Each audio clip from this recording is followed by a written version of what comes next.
नमस्कार, आदाब, सत श्री अकाल, जय भीम, जोहार। मेरा नाम है नवीन कुमार। शाहबानो केस याद है आपको, जिसने भारत के राजनीतिक इतिहास को हमेशा हमेशा के लिए बदल दिया।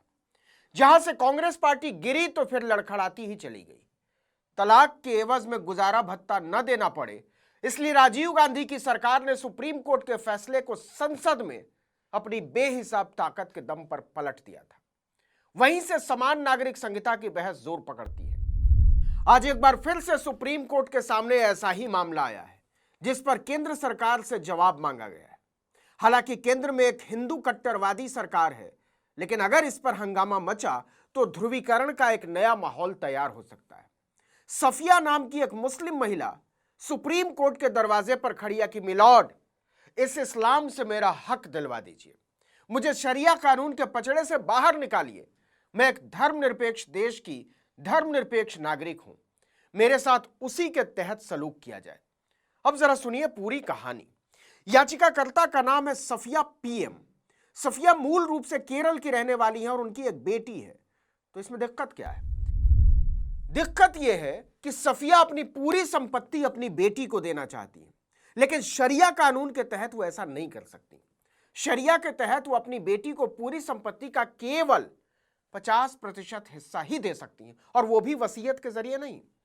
अब सफिया ने सुप्रीम कोर्ट में गुहार लगाई है कि उन्हें भारत के सेकुलर यानी धर्मनिरपेक्ष कानून के तहत यानी गैर मुस्लिमों पर लागू होने वाला भारतीय उत्तराधिकार अधिनियम के तहत लाभ दिया जाए।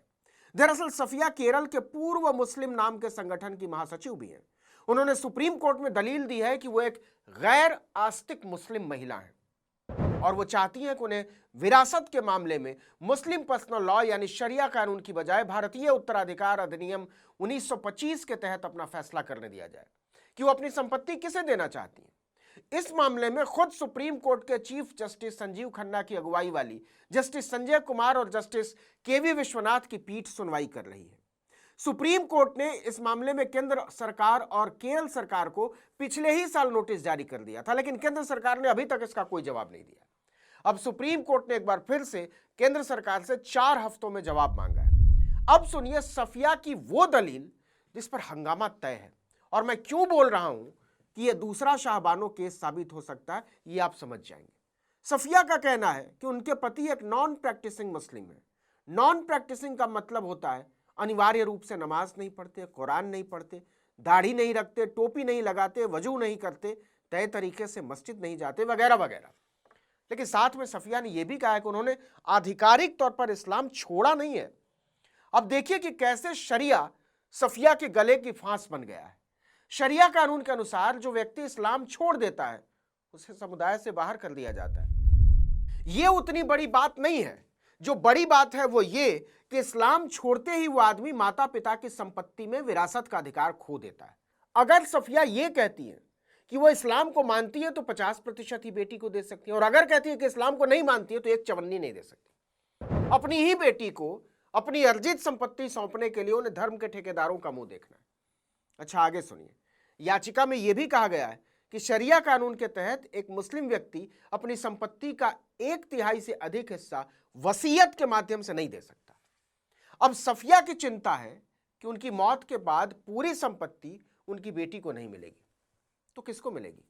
बाकी का 2/3 हिस्सा उनके भाई को जाएगा, जिन्हें डाउन सिंड्रोम है। मतलब वो इस संपत्ति की देखभाल नहीं कर सकते, उन्हें यह भी नहीं पता चलेगा कि उनके पास क्या है। और अगर सफिया ऐसा न भी करना चाहे तो 2/3 संपत्ति पर उनके पिता के भाइयों का दावा होगा। जरा सोच कर देखिए कि बेटी को बाप की दौलत नहीं मिल सकती, चाचा को मिल सकती है, चचेरे भाइयों को मिल सकती है। केंद्र सरकार की तरफ से पेश सॉलिसिटर जनरल तुषार मेहता ने सुनवाई के दौरान बताया कि याचिकाकर्ता की केवल एक बेटी है और वो अपनी पूरी संपत्ति अपनी बेटी को देना चाहती है।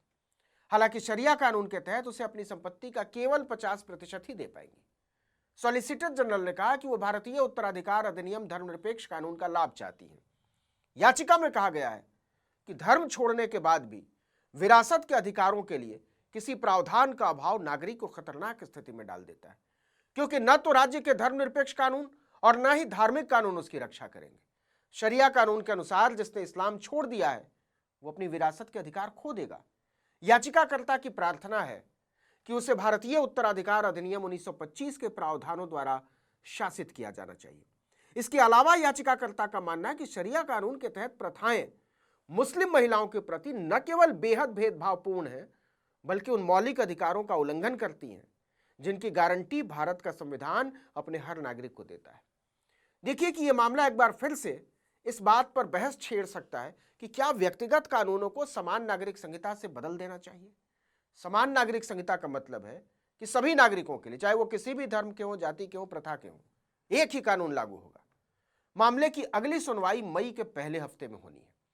जरा सोच कर देखिए, अगर बड़ी संख्या में मुस्लिम महिलाएं कोर्ट के पास पहुंचने लगी कि हमें उत्तराधिकार के मामले में सेकुलर कानून का लाभ दिया जाए तो क्या होगा। यही तो हुआ था शाहबानो केस में। आपको बता दें कि शाहबानो केस भारत में मुस्लिम पर्सनल लॉ और महिलाओं के अधिकारों से जुड़ा एक ऐतिहासिक मामला था। शाहबानो 62 साल की एक मुस्लिम महिला थी जिनकी शादी इंदौर के नामी वकील मोहम्मद अहमद खान से हुई थी। 1978 में अहमद खान ने शाहबानो को 3 तलाक बोलकर छोड़ दिया और गुजारा भत्ता देने से मना कर दिया। शाहबानो ने अदालत में भरण पोषण के लिए याचिका लगाई। 1979 में मजिस्ट्रेट ने उनके पक्ष में फैसला सुनाते हुए उनके पति को हर महीने 25 रुपए गुजारा भत्ता देने का आदेश दिया। जब शाहबानो ने इसे बढ़ाने की मांग की तो मामला हाईकोर्ट और फिर सुप्रीम कोर्ट तक पहुंचा। सुप्रीम कोर्ट ने 1985 में आपराधिक दंड संहिता यानी सीआरपीसी की धारा 125 के तहत फैसला सुनाया कि तलाकशुदा मुस्लिम महिलाओं को भी गुजारा भत्ता पाने का अधिकार है और यह प्रावधान सभी धर्मों की महिलाओं पर लागू होता है। इसलिए अदालत शाहबानो के पति मोहम्मद अहमद खान को हर महीने 179 रुपए 20 पैसे गुजारा भत्ता देने का आदेश देती है। इस फैसले के बाद मुस्लिम समुदाय में विरोध शुरू हो गया। कुछ मुस्लिम संगठनों ने इसे इस्लामिक कानून में हस्तक्षेप बताया। उस समय केंद्र में राजीव गांधी की प्रचंड बहुमत वाली कांग्रेस की सरकार थी।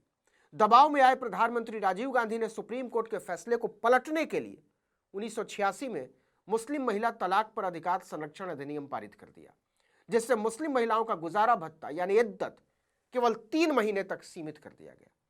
यह केस भारत में महिला अधिकारों और धर्मनिरपेक्षता बनाम पर्सनल लॉ की बहस का केंद्र बना और आगे चलकर 3 तलाक को खत्म करने की दिशा में एक महत्वपूर्ण कदम साबित हुआ।